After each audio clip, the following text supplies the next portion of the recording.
Sa bawat araw na dumaraan, maraming pagpili ang ginagawa ng tao. Kung ano ang damit na kanyang isusuot, kung papasok ba siya o hindi, kung isasaoli ang sobrang sukli na binili sa tindahan at marami pang iba. At sa iyong mga pagpili, mahalagang mahasa ang kakayahan na maging maingat bago isagawa ang anumang kilos. Kasama sa bawat pagpapasya sa araw-araw ay ang mamili sa pagitan ng tama at mali, mabuti at masama. Ano ba ang kailangan mo upang matuto kang mamili sa pagitan ng mga bagay na ito? Makakatulong ang aralin na ito upang masagot ang iyong mga katanungan. Handa na ba kayo sa inyong mga gawain? Sa gawain na to, bubuuin mo ang mga halo-halong letra. Ang mga salita ay may kaugnayan sa ating paksa.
Ano nga ba ang birtud? Ang birtud o virtue ay galing sa salitang Latin na vir o virtus, na nangangahulugang pagiging tao, pagiging matatag at pagiging malakas. Ito ay nararapat lamang para sa tao. Kung kaya, hindi natin maaaring sabihin na virtue ng anumang hayop. Dahil ang isang hayop ay walang kakayahan ng anumang virtue. Ito ay dahil tao lamang ang binayaan ng Diyos ng isip at kilos loob. Ang tao ay magkakatulad na isip, ngunit hindi tayo magkakatulad ng kaalaman. Mayroon tayong magkakatulad na kilos loob, ngunit magkakaiba ng taglay ng virtue. Mahalagang maunawaan ang virtue. Ito ay laging nakaugnay sa pag-iisip at pagkilos ng tao. Ang birtud ay hindi taglay ng tao sa kanyang kapanganakan. Kung pagmamasdan ng isang sanggol, ay makikita ang kanyang kawalang malay sa mundo. Hindi siya mabubuhay ng walang ibang tao magbabantay at tutugon sa kanyang mga pangangailangan. Wala pa siyang kakayahang mag-isip at mga tuwiran, magpasya at kumilos.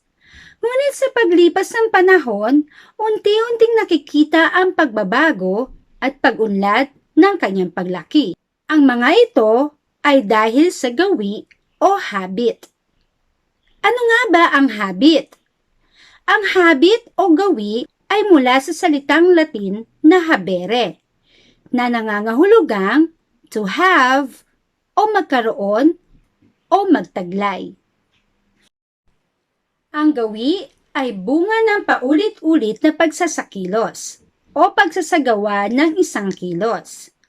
Makakamit lang ito kung lalakipan ng pagsisikap.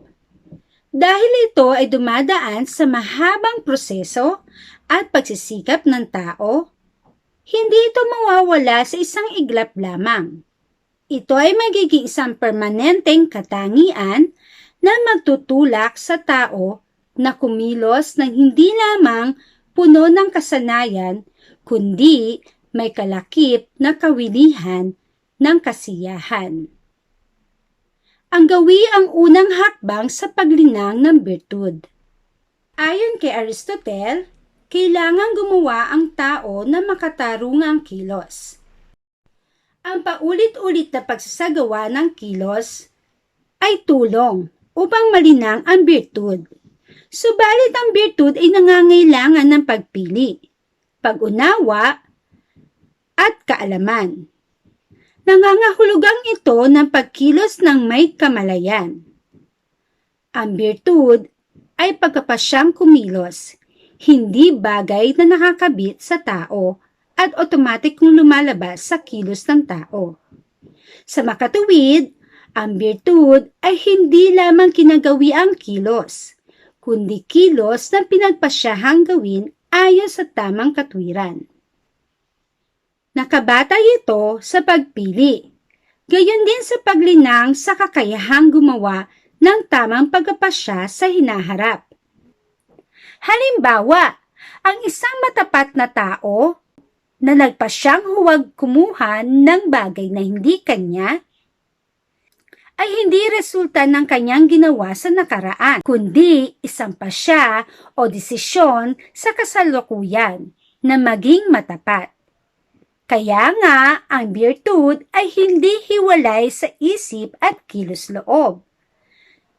Nangangahulugan ito na ang birtud ay ang pagpasyang gawin ang tama na may tamang katwiran sa tamang pamamaraan. Alam mo ba na mayroong dalawang uri ng birtud? Una, ang intelektual na birtud at ang ikalawa ay ang moral na birtud. Ang intelektual na birtud. Ito ay may kinalaman sa isip ng tao o tinatawag nating gawin ng kaalaman o habit of knowledge. Sa buhay ng tao, naglalaan tayo ng mahabang panahon sa pagpapayaman ng ating isip. Kung kaya, mahalagang malaman natin ang wastong pamamaraan sa pagsasagawa nito upang hindi masayang ang ating pagod, salapi at panahon. Ano naman ang moral na birtud? Ang moral na birtud ay may kinalaman sa pag-uugali ng tao. Ito ang mga gawi na nagpapabuti sa tao.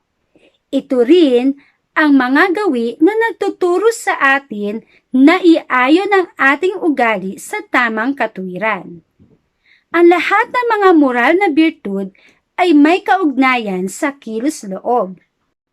Ngayon, ating balikan.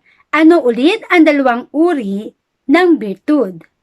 Una, ang intelektual na birtud na may kinalaman sa isip ng tao. At ang ikalawa ay ang moral na birtud. Ito naman ay may kinalaman sa ugali o kilos ng tao. Pagkatapos nating malaman ang kahulugan ng birtud, ngayon naman ating pag-aralan ano nga ba ang kahulugan ng pagpapahalaga.